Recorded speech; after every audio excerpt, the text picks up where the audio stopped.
hope you're enjoying the brand new image. If you hadn't noticed already, we managed to buy a camera this week. So nice manifesting, everyone. Some of you who know me will might laugh at this because everyone knows that I have not the best vibration relative to technology. So let's hope this image turns out as good as I hope it will. Today we're going to speak to the brain. What we're going to speak to the brain about is Akashic records.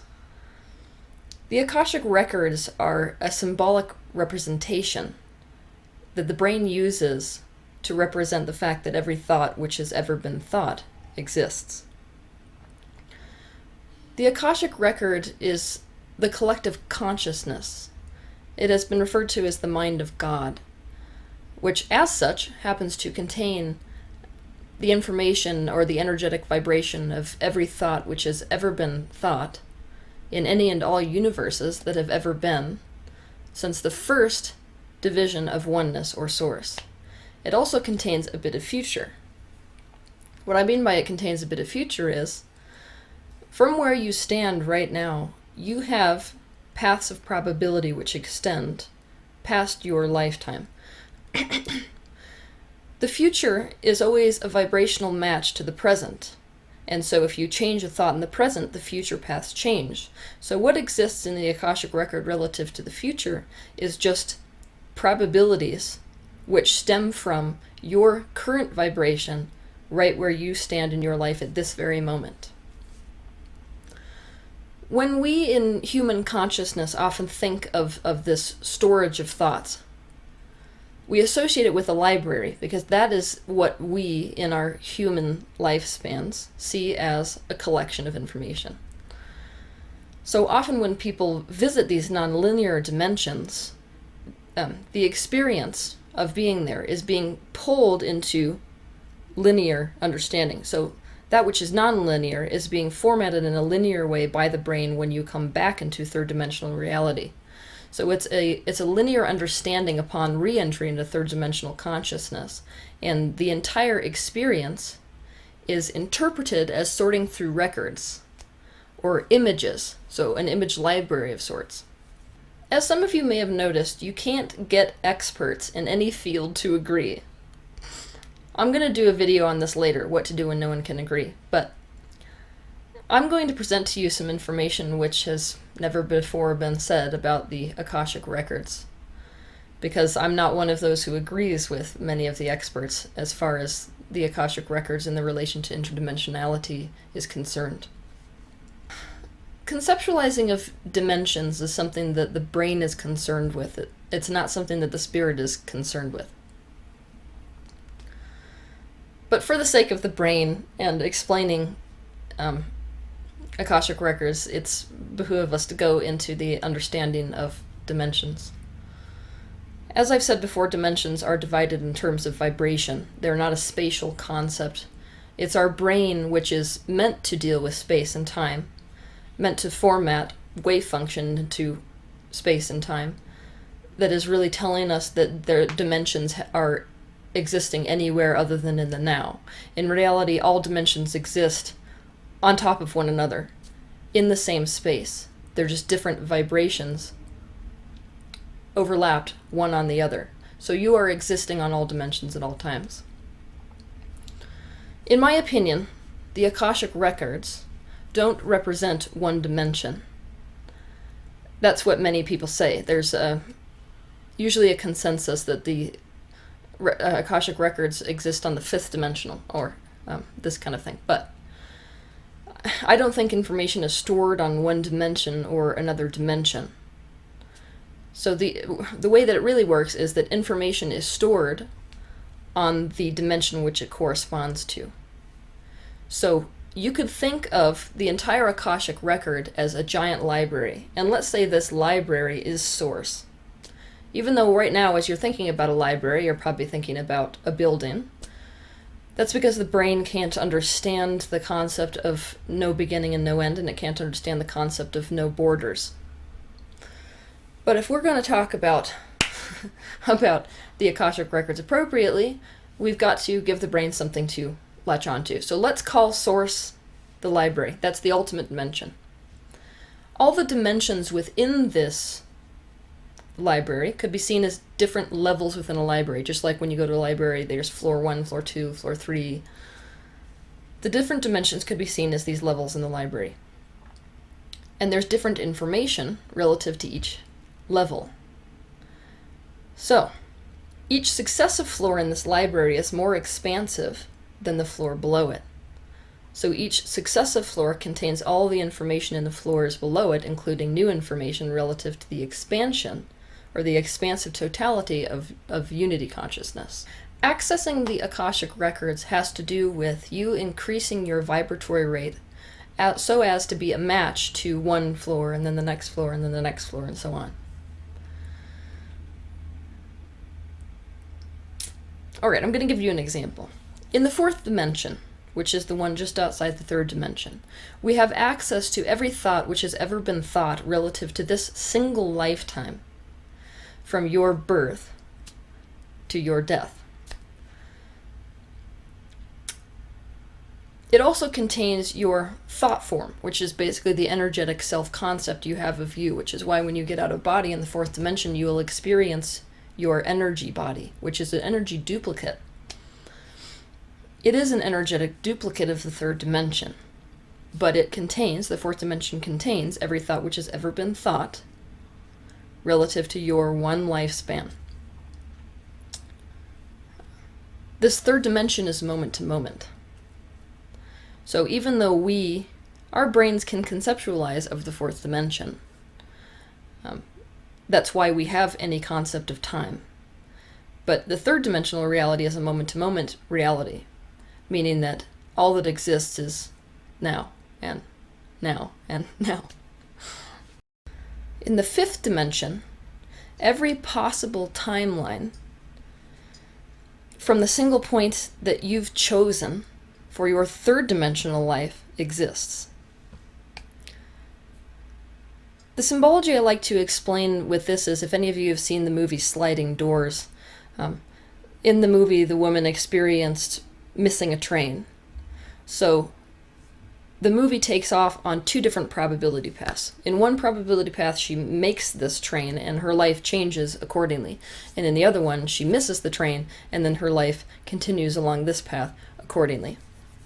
So in the fifth dimension, you have all of the timelines which are possible for this single path which you've chosen from any point in your life.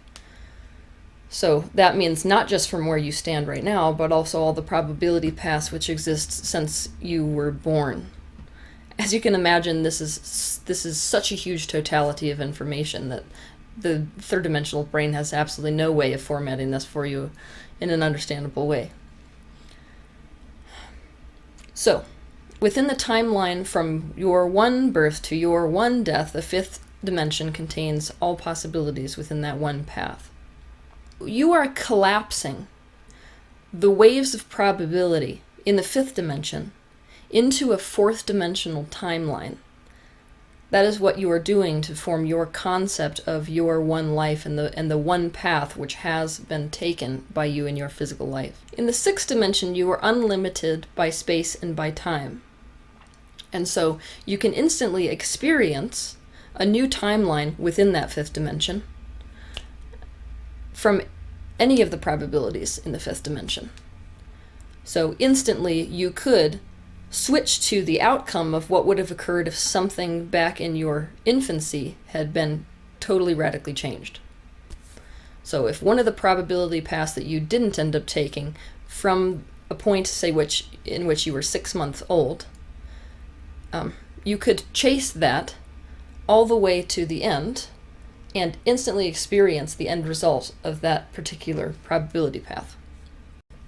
In the seventh dimension, the sixth dimension is treated almost like a single point. So there is no timeline anymore. The sixth dimension is one point where all possibilities in terms of timelines in our universe and all possible endings for our universe are contained. They are contained in the single point called infinity. So all possible timelines which could have or will have occurred since the birth of this universe, since the Big Bang, are contained in the seventh dimension. So every thought that's ever been thought relative to this universe is contained in the 7th dimension. So it might be at this point where you'll be asking, how can there be more than infinity? The answer is there can be other infinities. Other universes created under different conditions, and when other universes are created under different conditions, there are different laws which apply to that universe. So different laws other than the law of gravity. So in these other universes and other infinities, the laws are not the same. The basic laws are not the same, because the initial conditions creating those universes also aren't the same. So in the 8th dimension, that's where you begin to have access to the infinity relative to this lifetime of this universe as it relates to the infinity of another universe or other universes. In the 9th dimension, you have access to being able to instantly experience any probability path from any timeline of being in any universe instantaneously. So when you're entering the 10th dimension, many of us like to refer to the 10th dimension as the most expansive level of the library. So this is the top level. What you're going to be experiencing with the 10th dimension is all probabilities of all universes in the 9th dimension. And all of those probabilities of all the universes in the 9th dimension are treated now as a single point. So we could go even further than that. When you go even further than that, you kind of have the walls of these library, which aren't walls at all. So instead of being the levels within the library, we're now the library itself. Difficult for the 3rd dimensional mind to conceive of, I understand, but when we're outside the 10th dimension, beyond, you're entering the 0-point field. So in the 10th dimension, all universes from the 9th dimension are treated as a single point, and in the 10th dimension, past the 10th dimension, you don't even have a point. What you have is this 0-point field, which is a sea of probability waves, which we would call source. That is the totality of collective consciousness, not the expressions of that consciousness. So it's important to understand that when we're exploring Akashic records, most people are referring to a 7th dimensional experience. That is the frequencies of where past lives exist. So that would be the totality of probabilities which have occurred for one soul from its origin in this universe to its end in this universe. So it exists as sort of an energy record, a 7th dimensional energy record. So when most people are referring to this Akashic record, they're talking about a 7th dimensional experience. But I think it's more important to understand that when we're talking about the Akashic record, it contains much more than this. That's just one level of the library which you're going to. And if you're interested in past lives, the librarian, whoever that would be, would say go to the 7th floor, the 7th dimension.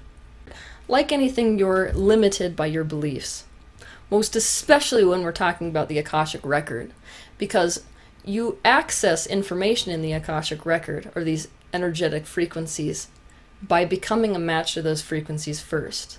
So you have to, A, believe that they exist.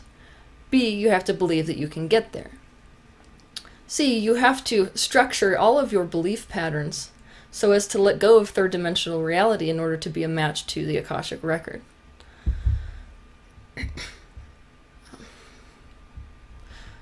So this is the same way as saying you're limited not only by your beliefs when it comes to experiencing the Akashic records, but you're also limited relative to your beliefs according to what information you draw out of or are a match to in the Akashic records. So those people who raise their frequencies higher and higher are a match to higher levels of the library.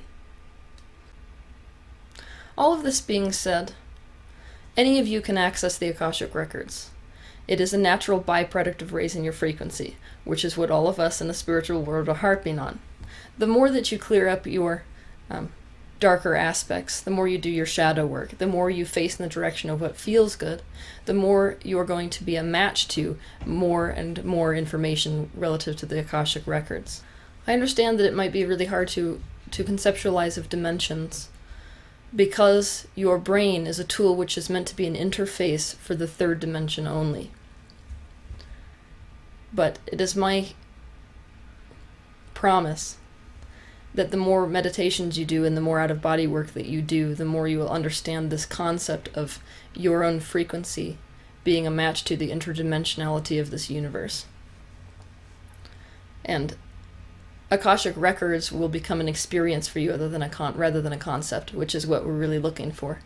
Because once it becomes an experience for you, this information will be very real, and then you can access all information which has ever been known, and all thoughts which have ever been thought, throughout the beginning of all universes, within the totality of this mass consciousness which is Source.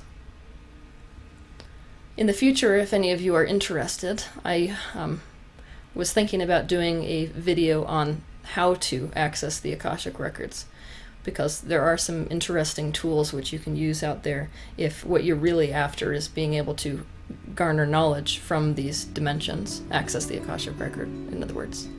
So if any of you would like to see that kind of a video, feel free to go ahead and tell me.